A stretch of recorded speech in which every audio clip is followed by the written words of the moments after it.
Salut, ici Antoine pour Enseigne ta passion avec un nouveau résumé de livre The Dip par Seth Godin. Savoir quand est-ce qu'il faut persévérer et quand est-ce qu'il faut abandonner lorsqu'on vit de grandes difficultés dans nos projets. De façon générale, on nous dit qu'il ne faut jamais abandonner, peu importe la situation dans notre vie, et l'auteur nous dit le contraire. Au contraire, il faut abandonner très souvent. Il faut savoir quand le faire, dans quelles circonstances le faire. Et c'est ce qu'on va apprendre dans ce livre. C'est un livre, moi j'ai une couverture différente de celui-ci, mais il est très très court, mais il nous fait réfléchir beaucoup à un sujet qui est très important. Donc, pourquoi quitter est une bonne chose? La vie est remplie d'obstacles qui nous donnent envie de quitter, que ce soit professionnel, personnel. Je suis sûr que tu as envie très souvent. Et la manière dont on approche les obstacles, si on veut les surmonter, c'est souvent de persévérer. Dans le livre, il met une citation de Vince Lombardi, qui est considéré comme un des meilleurs coachs sportifs de l'histoire. Il dit « Quitters never win, winners never quit ». Donc, les quitteurs ne gagnent jamais et les gagnants ne quittent jamais. Et Seth Godin va nous dire « C'est un très mauvais conseil en réalité. Les gagnants quittent tout le temps. Ils quittent seulement les bonnes choses au bon moment pour les bonnes raisons. » Donc, il faut savoir identifier ce qui n'est pas bon pour nous et le quitter, et ce qui est bon pour nous et persévérer et avoir le courage de prendre action rapidement dans chaque cas. Et c'est un peu ce que va explorer ce livre.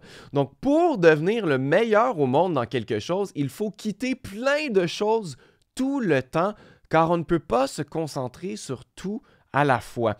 Et l'auteur nous dit, c'est important de viser d'être le meilleur au monde dans quelque chose. Pourquoi être le meilleur, c'est important? Parce que notre société recherche toujours le top 1%. Donc, si tu veux employer quelqu'un, eh bien, est-ce que tu vas demander à ton équipe de te donner le CV moyen ou le CV du meilleur candidat? Si tu cherches un professionnel dans ta ville, disons un plombier, choisiras-tu celui qui a 3 étoiles ou celui qui est le mieux coté à 4,9 étoiles sur 500 avis? Si tu voyages et que tu as un temps limité dans une ville, voudras-tu aller à un restaurant correct ou le meilleur en ville, sachant que tu ne reviendras pas? Si tu avais un cancer agressif, irais-tu voir plusieurs docteurs ou irais-tu directement voir le meilleur au monde pour ta problématique, sachant que tu as peu de temps pour t'en sortir? Tout ça pour dire que dans la société, on recherche toujours le meilleur et on veut donc se positionner à être le meilleur pour que nos clients soient attirés vers nous beaucoup plus facilement. Mais la distinction très importante, c'est que être le meilleur au monde, ça ne veut pas dire être meilleur que quiconque ou être meilleur que les autres. Ça veut dire d'être meilleur pour ton client cible selon ses besoins, ses circonstances, donc d'être le meilleur selon son projet, son budget, ses disponibilités, sa langue parlée, etc.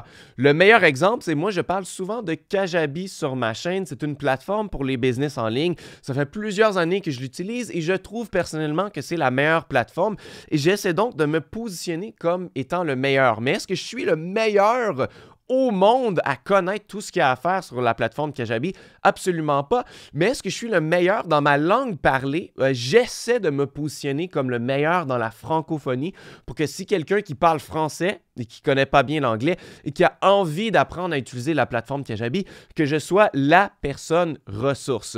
Donc, je n'ai pas besoin d'être le meilleur au monde, mais le meilleur pour mon audience cible. Parce que la réalité, c'est qu'il n'y a plus de marché global dans le monde. Il n'y a plus une meilleure chanson, un meilleur café. Il y en a pour chaque micro-niche, pour chaque goût différent dans le monde.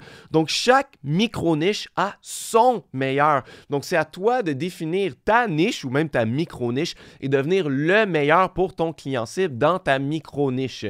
Parce que quand il y a un nombre infini de choix, les gens, ils paniquent. Ils vont soit réagir de 3 façons différentes, soit paralyser et ne rien acheter. Et donc, tu ne veux pas que ça arrive. Soit acheter le moins cher et toi, tu ne veux pas te positionner comme étant le plus cheap dans ta niche ou dans ton marché, que tu es tout simplement l'option la moins chère et ça va attirer des gens qui sont les plus demandants, des clients qui ne sont pas de bonne qualité. Ou la troisième option, qui est la plus désirable, c'est d'acheter le leader du marché. Donc, tu veux te positionner comme étant le leader du marché. Et c'est pourquoi il faut viser d'être le meilleur. Ensuite, la grosse partie du livre, c'est de comprendre la différence entre le dip et le cul-de-sac, de savoir quand est-ce qu'il faut persévérer et quand est-ce qu'il faut abandonner tout simplement. Donc, dans le livre, il donne des petits graphiques comme ceux-ci. Il dit quand on commence quoi que ce soit, eh bien, l'axe vertical, ce sont les récompenses et l'axe horizontal, ce sont les efforts. Quand on commence quoi que ce soit, eh bien, il y a le sentiment de nouveauté. Ah, c'est fun de faire ce qu'on veut faire. Et là, ensuite, on se rend compte que c'est beaucoup plus difficile. Et là, on va vivre ce qu'on appelle le dip.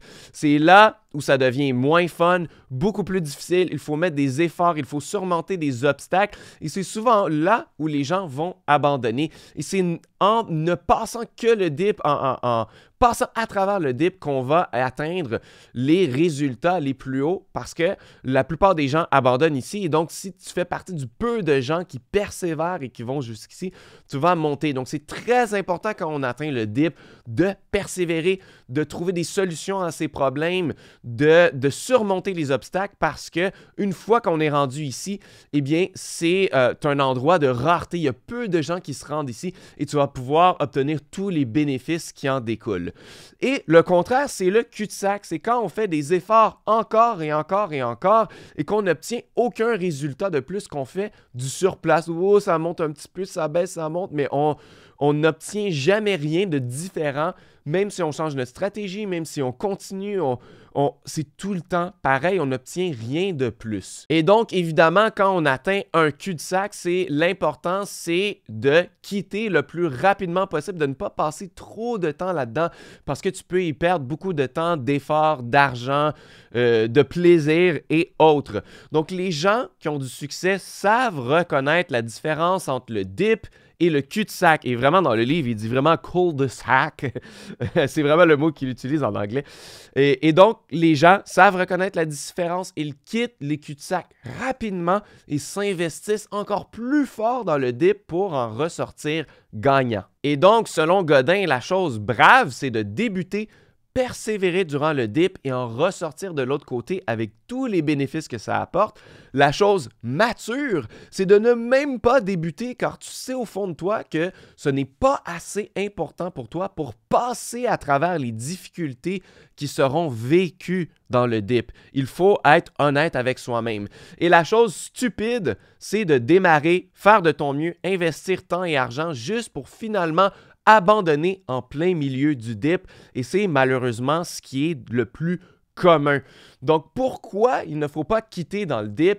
Eh bien, le dip, c'est la raison pourquoi tu es ici. Tu as investi temps, argent, éducation, tu as peut-être même acquis de l'équipement, tu as bâti une réputation. Tout ça pour confronter le dip parce que dans tout projet, il y a un dip. Même si tu as eu beaucoup de succès au départ, eh bien peut-être que tu vas avoir un creux de la vague et qu'il va falloir que tu surmontes certains obstacles pour revenir où tu étais avant ou atteindre un prochain niveau. Il n'y a rien que je connaisse qui n'a pas de dip et donc tu sais que tu vas le vivre et c'est la raison pourquoi tu es ici. Et c'est la nature humaine de quitter quand ça fait mal, quitter quand ça devient difficile, mais c'est aussi la raison de la rareté des énormes succès. Tout le monde ne peut pas être le numéro 1, tout le monde ne peut pas avoir le grit, la persévérance, la détermination de passer à travers les plus gros obstacles. C'est pour ça que parfois dans les études, si on veut devenir médecin par exemple, eh bien il faut passer des cours super difficiles comme de la chimie avancée. Il y a plein de gens qui veulent devenir médecin, ils se font accepter. Et le premier cours qu'on a, c'est ce cours-là. Et là, tout le monde se dit « Oh mon Dieu, c'est beaucoup trop difficile, il faut que j'étudie tellement d'heures, j'y arriverai jamais. » Et là, il y a plein de gens qui abandonnent parce que c'était pas fait pour eux. Donc souvent, il y a des mécanismes qui vont faire que c'est plus difficile de passer le dip et c'est pourquoi il y a une rareté du grand succès qui se retrouve de l'autre côté. Un autre excellent exemple, c'est de s'entraîner au gym. Lorsqu'on s'entraîne au gym, ce sont les 1 à 2 dernières secondes de l'exercice qui font la différence et forcent les muscles à grossir et prendre de l'extension. Donc si tu vas au gym vraiment pour avoir une masse musculaire, eh bien si tu arrêtes tout juste avant les 1 à 2 dernières secondes où vraiment tu vas avoir des déchirures dans tes muscles qui vont les faire prendre l'expansion, eh bien, tu peux avoir fait un énorme effort au gym et ne pas voir de différence sur la grosseur de tes muscles juste à cause de la toute fin ici. Et donc, quitter dans le dip, c'est de perdre tout le temps que tu as déjà investi. La règle est donc simple. Si tu ne peux pas passer à travers le dip, ne commence pas. Trouve quelque chose qui est plus important pour toi, dont tu es tellement passionné que tu serais prêt à faire tout ce qu'il faut pour passer à travers le dip. Si tu n'es pas prêt à faire tout ce qu'il faut, t'es mieux de tout simplement abandonner ou de ne même pas commencer et de trouver la chose qui est la plus importante que tout pour toi pour que tu puisses passer à travers tous les obstacles du dip. Voici 7 raisons pour lesquelles tu n'obtiens pas le succès voulu. 1. Tu manques de temps et tu quittes. 2. Tu manques d'argent et tu quittes. Tu as peur et tu quittes. Tu n'es pas assez sérieux et tu quittes. Tu perds intérêt, enthousiasme ou tu acceptes tout simplement la médiocrité. Tu te concentres sur le court terme au lieu du long terme et tu quittes lorsque le court terme devient trop difficile ou tu choisis la mauvaise chose à laquelle devenir le meilleur parce que tu n'as jamais eu le talent ou les capacités. Si tu dis « je ne sais pas encore comment nager, mais je vais battre Léon Marchand en natation », eh bien, bonne chance, tu n'y arriveras jamais, ça va être impossible. Tu as tout simplement choisi la mauvaise chose dans laquelle devenir le meilleur au monde ou devenir le meilleur dans ta micro-niche. Le point important à comprendre, c'est qu'il est possible de planifier ces 7 trucs-là, de savoir à l'avance si tu auras les ressources nécessaires pour passer à travers l'un de ces 7 obstacles ou si tu vivras prévisiblement n'importe lequel de ces 7 obstacles-là parce qu'on sait qu'il y aura un dip et on sait que ça sera dans une de ces 7 catégories-là. Donc, il faut planifier quel genre d'obstacle est-ce que je vais vivre prévisiblement et est-ce que je suis prêt à m'investir dans ces obstacles-là pour trouver des solutions ou est-ce que je suis honnête avec moi-même, si je vivais cet obstacle-là, je ne serais pas prêt à aller jusqu'au bout par rapport à ça. Et donc, cette honnêteté-là est très utile pour toi parce que ça peut t'indiquer, est-ce que je ne commence pas ce projet-là? Est-ce que je ne m'embarque pas tout simplement là-dedans parce que je sais que je vais avoir perdu de temps et argent si je fais les efforts, que je me retrouve dans le dip et que j'abandonne à ce point-là, aussi bien abandonner avant même d'avoir commencé. Le dip peut être vécu dans tellement de sphères différentes, manufactures, donc si jamais tu veux sortir un produit physique, et là c'est super le fun, tu fais des prototypes, tu fais des sondages pour savoir qu'est-ce que les gens veulent là-dessus, tu vas raffiner le prototype, version 1, version 2, version 3, mais là tu es rendu dans la manufacture, il va falloir que tu aies magasiné des coûts à gauche et à droite, que tu enclenches tous les formulaires et les procédures à faire. Est-ce que tu vas être prêt à faire ça? Le dip peut être vécu dans les ventes, dans l'éducation, comme je l'ai dit. Est-ce que tu es prêt à faire l'éducation, d'atteindre le baccalauréat, d'atteindre les diplômes les plus élevés pour devenir médecin, de passer à travers tous les cours et les examens? Est-ce que tu es prêt à prendre des risques? Est-ce que tu es prêt à bâtir des relations, de commencer en bas de l'échelle et d'entretenir des relations qui vont peut-être te payer seulement dans 15 ans, 20 ans? Est-ce que tu es prêt à vivre le dip conceptuel de si quelque chose fonctionnait et que ça ne fonctionne plus, de changer de stratégie, de changer de manière de faire, de ne pas rester justement dans ton ego? Dans le livre, il dit Richard Nixon, dans la guerre au Vietnam, il a sacrifié des dizaines de milliers de vies seulement pour son ego parce qu'il ne voulait pas perdre son ego, sachant que la guerre était déjà perdue. Des problèmes de dip dans la distribution et tout ça. Est-ce que tu peux t'imaginer dans chacune de ces catégories, est-ce que tu es prêt à faire ce qu'il faut pour passer le dip là-dedans? Parce que la réalité, c'est que le système est construit pour que l'on quitte. Le système veut que l'on quitte. Par exemple, les gyms vendent énormément d'adhésions, mais ils n'ont pas assez de place pour tout le monde qui s'inscrit. Ils comptent sur le fait que plusieurs ne se pointeront pas. Si tout le monde se pointerait, tu arriverais, il n'y aurait aucune place, aucun poids de libre, aucun vélo stationnaire, rien. Et là, il faudrait que tu attendes et ce ne serait pas un bon service. Mais ils comptent sur le fait que plusieurs ne se pointeront pas. Plusieurs compagnies aériennes surréservent leurs vols juste pour tirer des profits supplémentaires des absents ou des gens qui vont manquer leur vol, qui vont être en retard. Tout l'argent fait dans le football collégial, surtout aux États-Unis, joue sur le rêve de 99% de jeunes athlètes qui aspirent mais n'atteindront jamais la Ligue nationale de football. Le système compte sur le fait que l'on quitte en majorité. Et là, maintenant, voici ce qui arrive à ceux qui quittent trop souvent durant le dip. Parce que là, quitter une fois durant le dip, bon, on a appris notre leçon. Il faut tout simplement quitter avant que ça arrive ou choisir la bonne chose à faire. Mais ceux qui quittent trop souvent durant le dip, ça ressemble au fil dans un supermarché. Si ton supermarché est comme le mien, il y a plusieurs files, peut-être 3 files, 4 files, 5 files différentes. Il y a essentiellement 3 types de personnes. Il y en a un qui se met dans la plus courte file et qui ne bouge pas. Il y a celui qui se met dans la plus courte file et si jamais il voit qu'il y a un problème, il va changer de file, mais qu'une seule fois. Il ne va pas commencer à changer de file plein de fois. Et le troisième type de personne, c'est celui qui va changer de file tout le temps. Oh, ça a l'air mieux ici. Ah, finalement, c'est un peu mieux là. Ah, on rechange encore et encore. Qui, penses-tu, aura le meilleur résultat? C'est la personne numéro 2. C'est celle qui change une seule fois de file. Évidemment, on peut être chanceux et choisir la bonne file et ça avance vite. Et ça, c'est correct. Mais souvent, on va prendre la file la moins longue et on va se rendre compte qu'il y a un petit problème. Ah, il y a quelqu'un qui essaie de payer par chèque et ça ne fonctionne pas. Il y a un item qui ne sont pas capables de scanner et là, il faut attendre le superviseur et le superviseur ne vient pas. Et là, on attend longtemps. Et finalement, ça aurait été mieux de tout simplement changer de fil, même si la deuxième est un peu plus longue et elle avance plus vite. Mais il faut changer qu'une seule fois parce que si on change tout le temps, eh bien, on ne fait jamais de progrès et finalement, ça devient beaucoup plus long. Hein? Comme quand on conduit, ceux qui essaient de faire du slalom, changer tout le temps de voie, ils n'arrivent pas plus vite que les autres. Et donc, ça, c'est un peu une métaphore pour dire, quand on voit que c'est sans issue, que ça va être beaucoup trop long, eh bien, il faut tout simplement abandonner tout de suite, aller dans une file, trouver la bonne voie pour nous, trouver le bon dip dans lequel on est capable de surmonter les obstacles pour pouvoir se retrouver du bon côté. Mais quand on abandonne durant le dip, on s'investit dans une file, « Ah, ça marche pas, je change de file. Ah, finalement, c'est encore plus long, je change de file. » Eh bien, on perd beaucoup de temps et on ne se ramasse nulle part. Une distinction importante par contre, c'est qu'il ne faut pas nécessairement quitter entièrement un marché, entièrement une stratégie ou entièrement un business ou une niche. Avant, il faut quitter à plus petite échelle. Tu peux quitter un produit, un design, une fonctionnalité, quitter la tactique, pas la stratégie. Donc, c'est pas parce que quelque chose ne fonctionne pas qu'il faut tout quitter d'un coup. Ce n'est pas ce que Seth Godin dit dans le sens que dès qu'on vit une difficulté, il faut quitter. Non, c'est pas ça. Il faut tout simplement être capable de se dire, ce produit-là ne convertit pas bien ou pas comme avant, c'est le temps de le laisser tomber, d'en créer un nouveau, d'en vendre quelque chose de nouveau.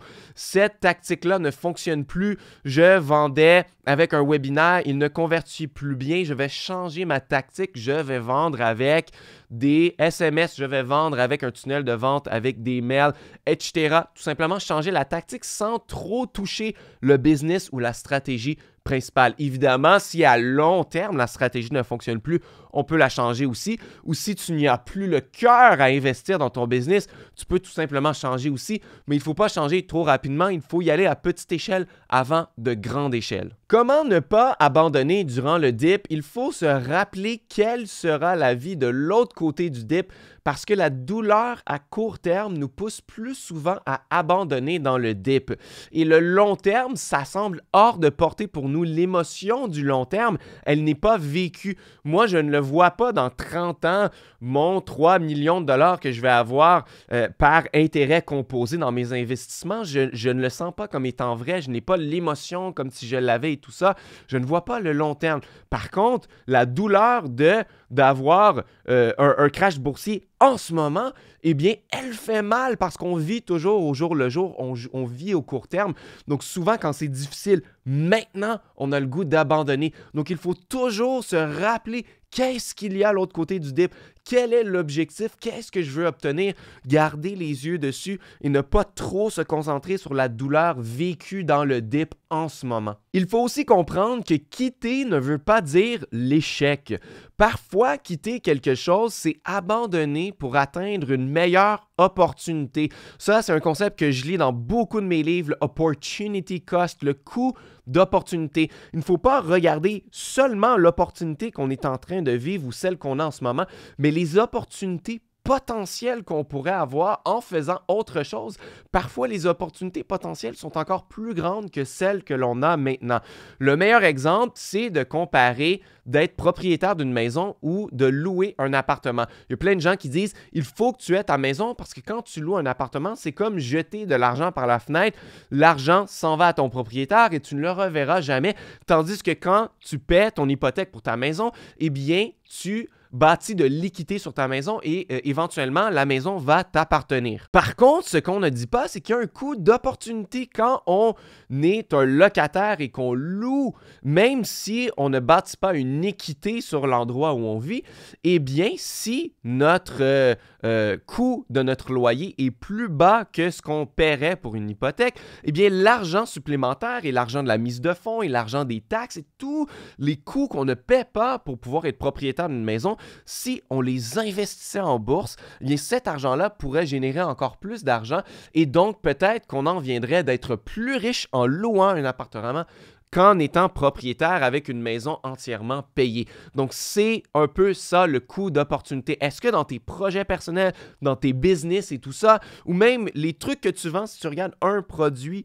après l'autre que tu vends, est-ce qu'il y aurait une opportunité dont le coût serait encore meilleur que celle que tu fais en ce moment, même si celle-ci est déjà rentable? Et donc, il y a 3 questions à se poser avant de quitter. La première, c'est est-ce que je panique? La panique, ce n'est pas quelque chose de prémédité. Ce n'est pas un bon moment pour prendre une décision quand on panique.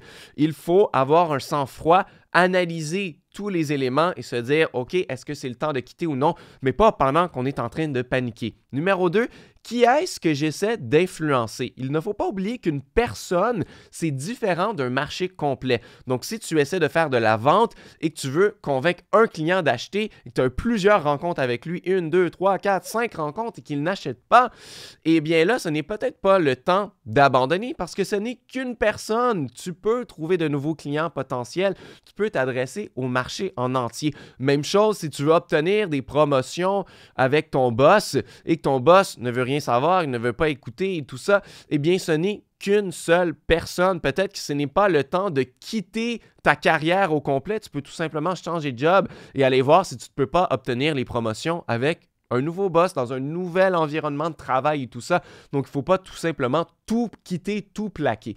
Et numéro 3, quelle sorte de progrès mesurable est-ce que je fais présentement? Parce qu'il n'y a que 3 choix en réalité. On ne peut qu'avancer, reculer ou rester sur place. Donc, si on recule, et ça depuis longtemps, évidemment, c'est le temps de quitter, c'est le temps de faire autre chose parce que là, on perd notre temps ici. Si tu restes sur place, c'est aussi le temps de quitter, surtout si tu le fais depuis longtemps, ce qu'il appelle le cul-de-sac, c'est le signe qu'il faut passer à autre chose. Mais c'est possible parfois d'avoir des progrès, même s'ils sont super minimes. Donc, même si le progrès est minime, tu avances quand même. Donc, si tu avances, que ce soit beaucoup ou un petit peu, bien là, il faut que tu te poses la question. Est-ce que avancer un petit peu va m'amener éventuellement où je veux ou c'est tellement lent que ça ne vaut pas le coup? Il n'y a que toi qui le sais, mais l'important, c'est d'avancer aussi minime que ça soit. Passer à travers le dip, c'est le défi. Donc, le défi que Seth Godin nous lance, c'est écris sous quelles circonstances est-ce que tu quitteras. Et si cela arrive, fais-le pour vrai. Décide d'avance quand quitter. C'est important de le savoir sous quelles circonstances est-ce que je vais quitter. Justement, tu retournes dans la liste des 7 trucs ou de toutes les raisons pourquoi le dip pourrait être trop difficile pour toi, pourquoi tu ne voudrais pas passer à travers. Il faut que tu te poses la question, tu te dises où est ma limite, jusqu'à où est-ce que je veux me rendre pour atteindre ce que je veux, pour être le meilleur au monde dans ma niche. Et puis, écris-le et tout simplement, suis-le si ça arrive. Seth Godin nous dit dans le livre, tu as quelque chose à offrir à ce monde. Comment oses-tu le gâcher en t'investissant dans trop de directions, en ayant un agenda trop plein de trucs à accomplir? Comment oses-tu être bon sans être excellent, d'accepter la médiocrité parce qu'elle est confortable? Pour passer à travers le dip, il faut que tu atteignes un focus, une clarté, que tu laisses tomber tout le reste, tout le superflu pour mettre toute ton énergie à être le meilleur et à te retrouver de l'autre côté du dip, à faire tout ce qu'il faut pour passer à travers le dip et t'en ressortir gagnant parce que justement, la rareté, ça amène de la valeur. Et l'autre côté du dip, c'est vraiment une rareté parce qu'il y a peu de gens qui sont prêts à faire ce qu'il faut pour se rendre de l'autre bord. Et de l'autre côté du dip, c'est un endroit rare et merveilleux. J'espère que tu as apprécié ce résumé de livre. Si ça t'intéresse de créer un business en ligne, va chercher mon guide ultime de l'entrepreneur minimaliste. C'est le premier lien dans la description. Je t'aide à créer un business en ligne passif et minimaliste pour que tu puisses faire de ta passion ton travail. Je l'ai fait avec ma passion pour la guitare. J'ai passé à travers mes dips et j'en vis encore aujourd'hui. Et j'aimerais t'aider à le faire, de vivre ta passion, de vivre ta vie de ta passion. C'est absolument génial. Je voudrais que ce soit ton cas aussi. Et donc, je te montre tout comment faire dans mon guide gratuit. Premier lien dans la description. Si tu as des suggestions de livres que je devrais faire pour mes prochains résumés, laisse-le moi savoir dans les commentaires plus bas. Je suis toujours ouvert aux suggestions. J'en ai d'ailleurs fait plusieurs de mes abonnés qui m'ont laissé en commentaire. Et puis, tu peux aussi cliquer à l'écran pour écouter plus de résumés de livres. J'en ai déjà fait une vingtaine sur plein de sujets business, finance, développement personnel. Je suis sûr qu'il y en a d'autres qui vont t'intéresser là-dedans. Merci beaucoup d'avoir écouté et on va se revoir très bientôt pour une prochaine vidéo.